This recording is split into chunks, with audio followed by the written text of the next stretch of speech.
Welcome to the Register's Report. My name is John Buckley. I'm the Register of Deeds of Plymouth County. This show is about Plymouth County real estate. Our headline for the month was Sales in Mortgages Remain Stagnant. This show is being taped in July, but we're talking about the June recordings at the Registry of Deeds. So let's go to the first image, which is of deeds.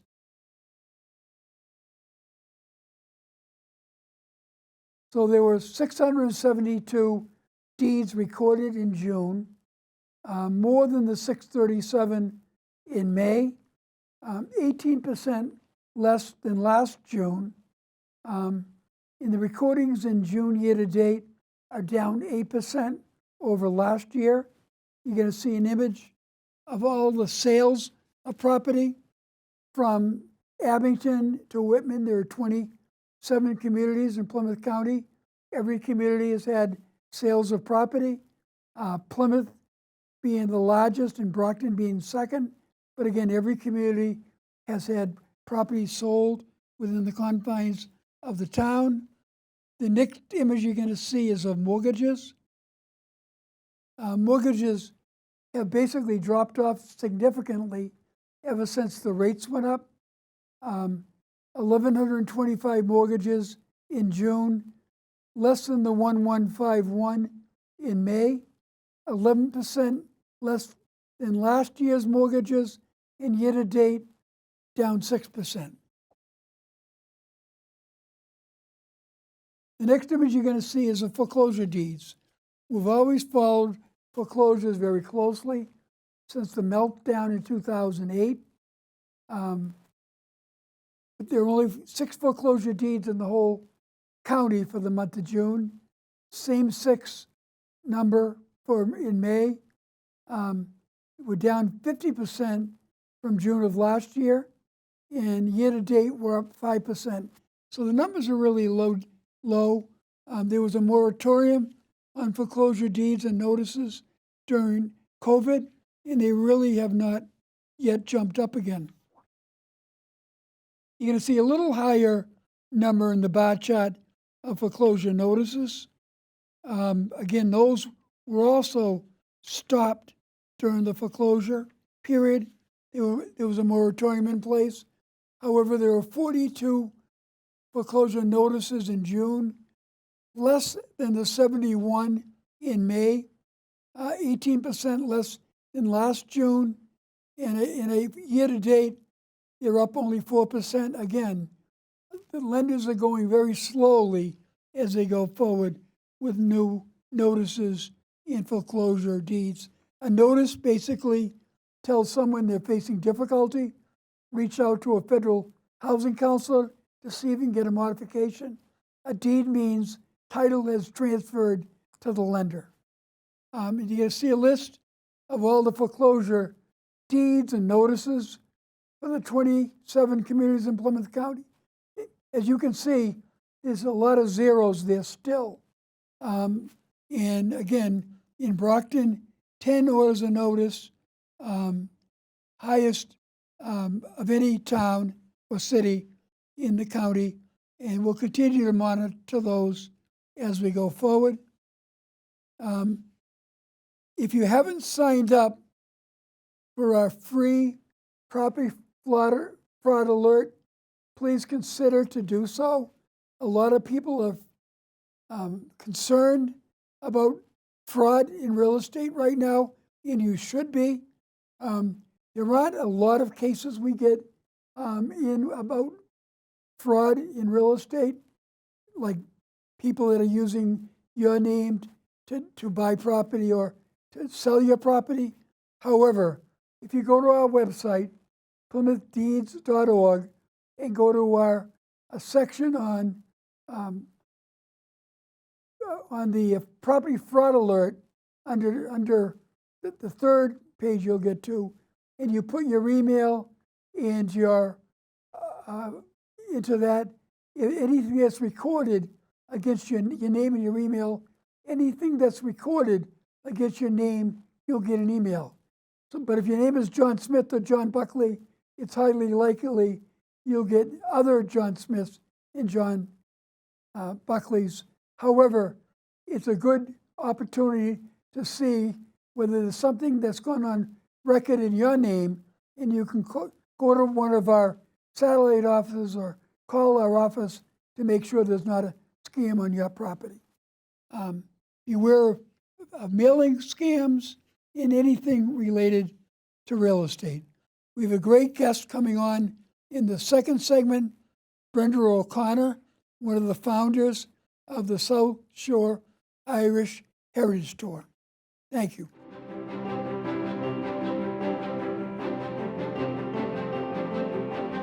Welcome back to the Register's Report. My name is John Buckley. I'm the Register of Deeds of Plymouth County. This segment of the show, we always do something educational in nature. We've had surveyors, appraisers, many people involved in the real estate community. We've also had a variety of other people that add to the fabric of our community, and particularly our great county and colony history. So I have a great guest today, Brenda O'Connor, who is a former teacher and involved with the South Shore Irish Heritage Trail. So Brenda, again, why don't you say a little bit about your background? Well, I am a product of public education, and devoted my career to that. I taught in Cambridge for 40 years before retiring, and I've always been interested in my Irish heritage, and the town of Scituate began a Scituate West Cork partnership, and I volunteered for the committee.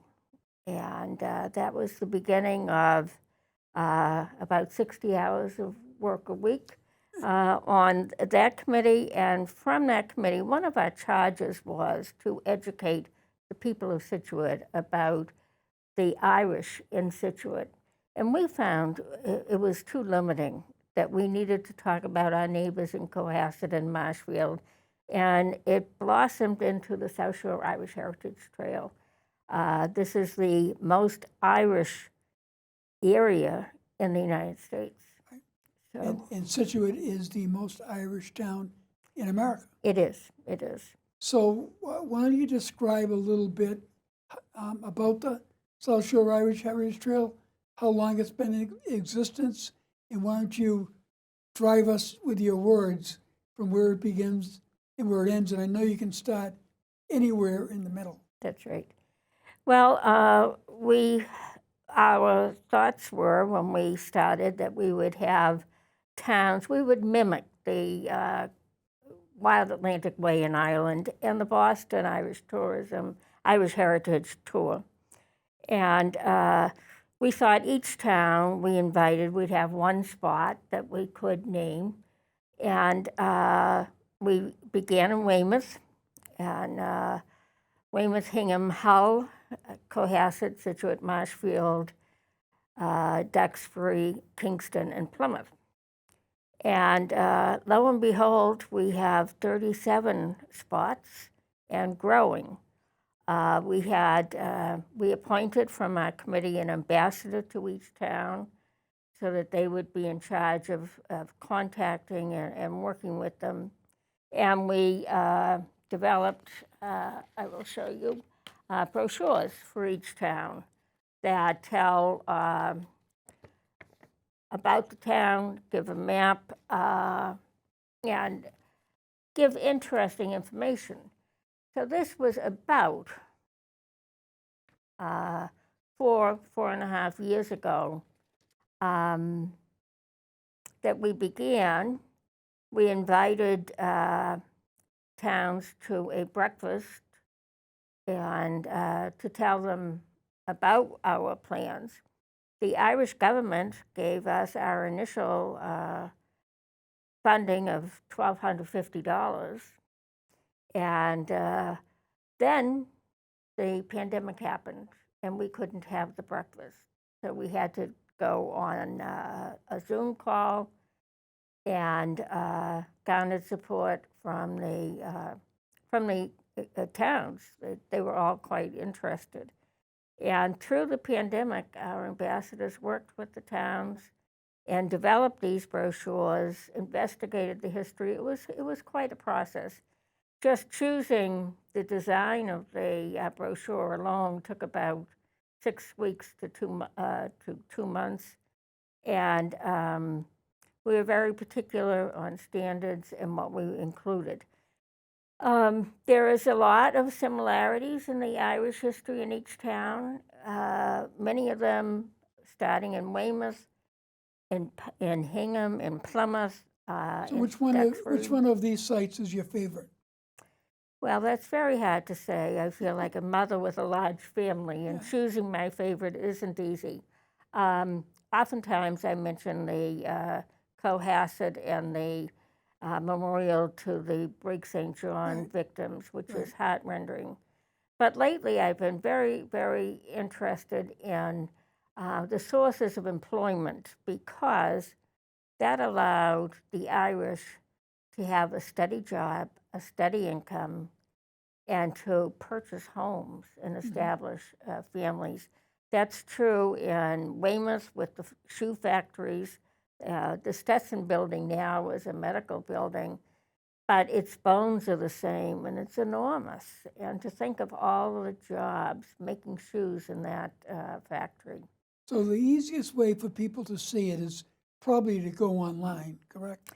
Well, right now we do have a website, ssirishtrail.org, and on that is information on each town.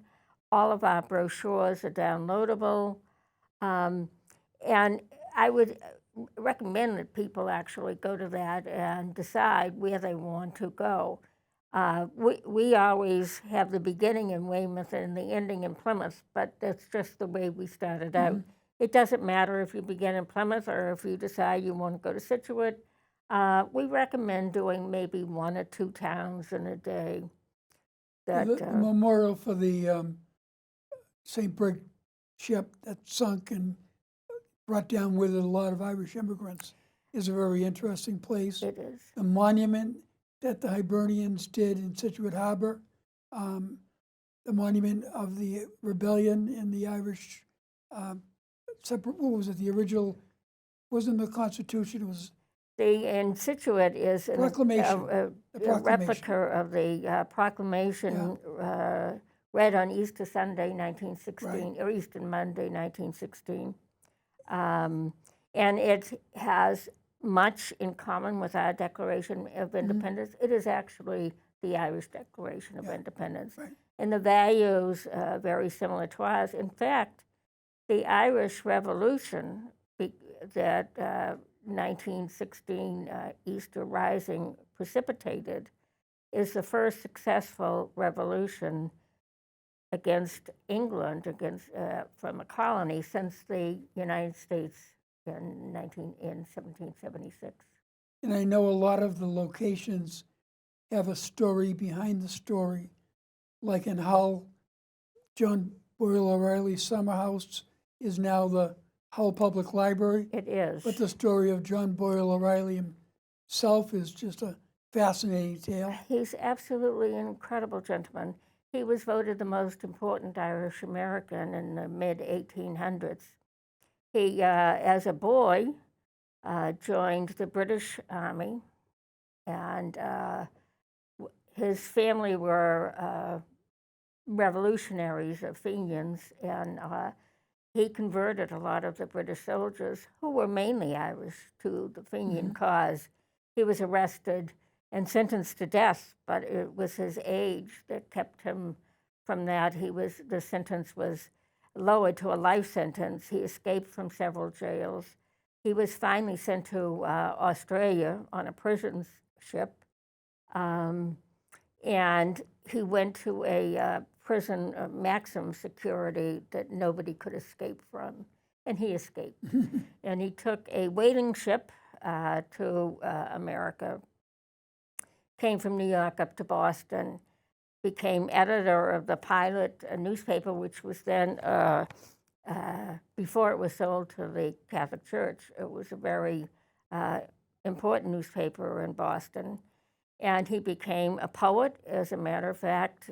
When the Founding Fathers monument was dedicated in Plymouth, he was invited to write a poem and give it at the dedication. His poem lasted more than an hour, and it got many ovations for it. So it's quite something that an Irish immigrant was chosen to speak at that. And are you still adding to the trail? We are. As a matter of fact, we voted to have the newest addition, the Plymouth Registry of Deeds, because so much of the history is located right there. As I said earlier, one of the most remarkable things to happen to the Irish was that they were able to buy a house. And to be able to say, within 5 years of coming to from Ireland, they were able to do that. It was absolutely illegal for them to own a house in Ireland. It was an impossible dream, and they achieved that dream here. So I know the Hibernians are looking to do a plaque or a map over in an area of Plymouth where some of the early Irish settled.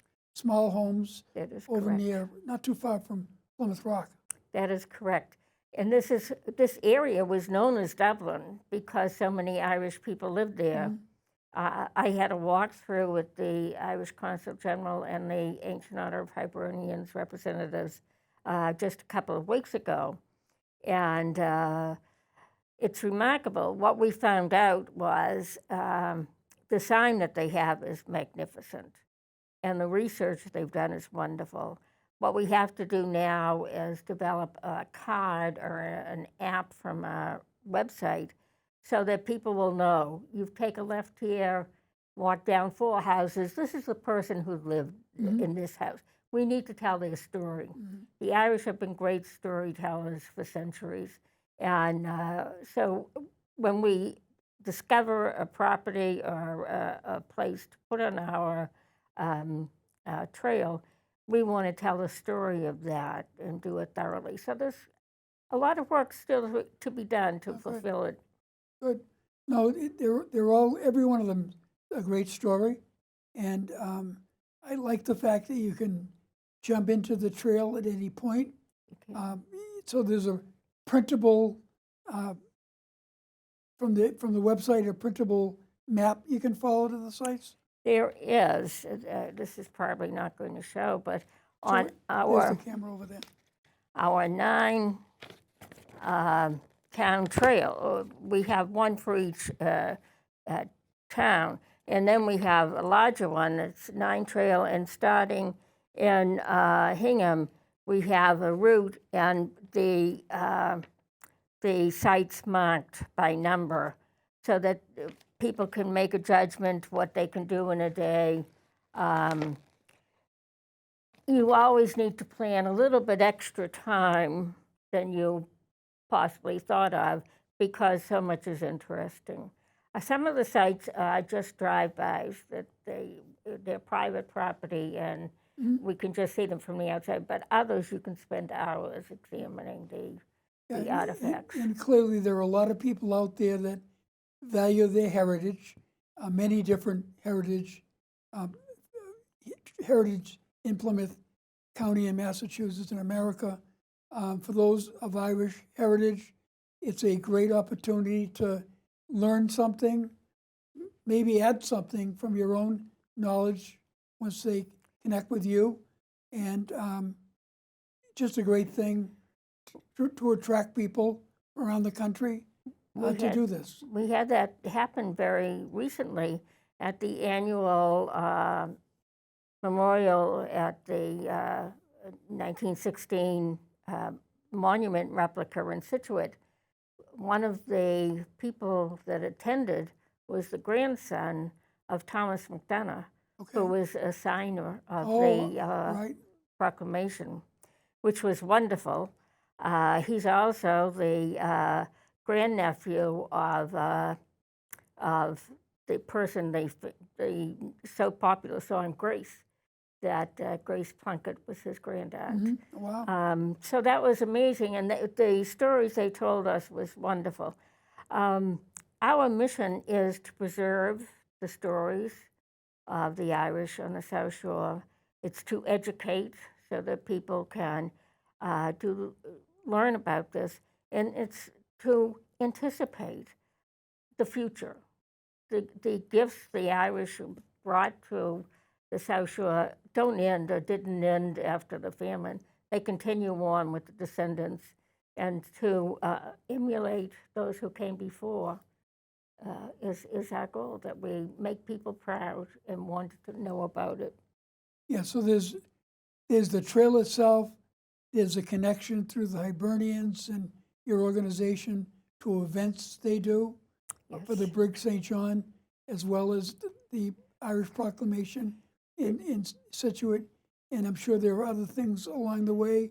One of my favorite historians is Dr. Catherine Shannon. She always does a great job describing all of these things. She is a jewel, Yeah. and she is on the committee because very, very important this year. It's the 175th anniversary of the Brig St. John tragedy. Wow. And there are people coming from counties Galway and Clare, which most of the immigrants that were lost in that were from those counties. So we have a couple of minutes left. I know you started with your involvement with the Situate West Cork Committee.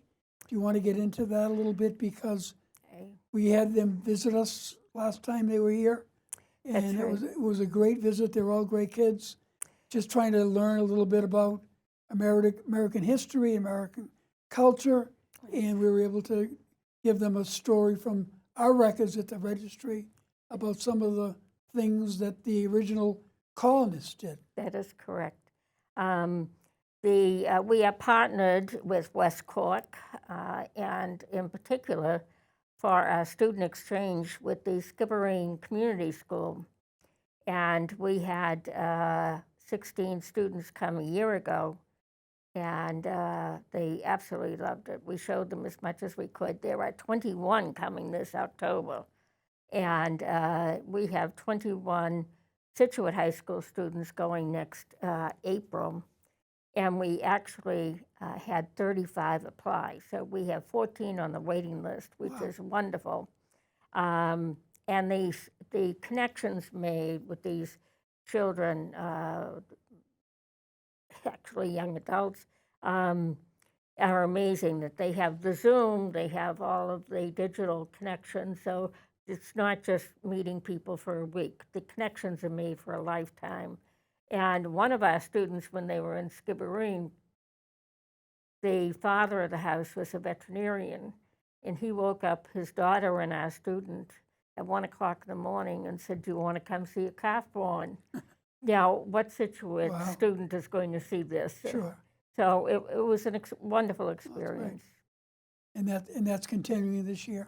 It will continue. The Irish kids are coming October 19th, and our kids are going April, I think, 25th. That's great. Anything else you want to add? Well, I do. There's one exciting thing. Most nonprofits struggle for money, which we have. And the Irish government has been wonderful funding us, and the state of Massachusetts through Mass Tourism. But we are having a photo contest beginning September 1st, November 1st, and this is going to be for 3 categories: pictures of sites on the trail, pictures of the towns along the trail, and pictures of Ireland. Now, I'm sure you know as well as I do that any Irish American feels that they have taken the most gorgeous picture of Ireland. I have at least a dozen at home that I've taken. And it's going to be $10 a photo to enter, 3 for $25. And we have, as a judge, Martin Nangle, who is an internationally known photojournalist from Belfast. Right. So it's going to be, we're hoping that this is successful and that it can be on an annual basis and give us a steady, reliable income, because we need that to sustain the trail and to continue the work. Great. Well, thank you for joining me on the show. You always do a great job. It was a pleasure. Welcome back to the Register's Report. My name is John Buckley. I'm the Register of Deeds of Plymouth County. I want to thank Brenda O'Connor for the great job she did in describing the South Shore Irish Heritage Trail and a little bit about the West Cork Committee and things that are happening within the town of Scituate, Scituate being the #1 community in America of folks with Irish heritage. In this segment of the show, we do something lighter in nature, holidays for the month, Independence Day on the 4th, Mac and Cheese Day on the 14th, National Hot Dog Day coming up on the 17th, National Ice Cream Day on the 20th, and some of our great county and colony history. Because we're in summer, we like to talk about a couple of our great beaches. Duxbury Beach is a beautiful white sand 6-mile long barrier beach, currently owned by the Duxbury Beach Reservation. It's a nonprofit.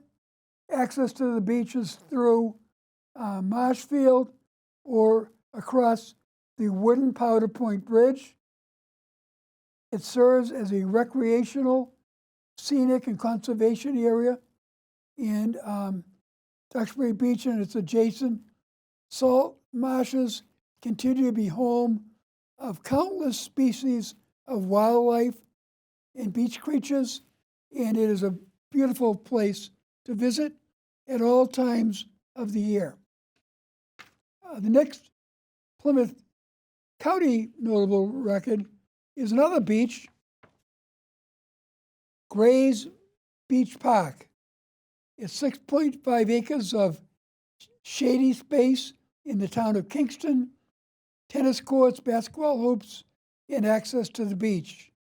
It occupies land owned in the 17th century by the namesake Edward Gray, who arrived here in the New World in 1643, became active in shipbuilding, and in the Rocky Neck section of Kingston, fitted and built many vessels. The next notable county record you're going to see is from the town of Carver. Carver is soon hosting, as it does every year, Old Home Day. It is a great town-wide event that brings many people back to their hometown from all over America. It's situated in Shirtlift Park. It was donated to the town of Carver in the 1900s by Carlton Shirtlift Francis. It's a beautiful, shady spot. There's a millstone. There are Civil War monuments and Spanish-American War monuments. And every year, near the end of July, they run a great clam bake.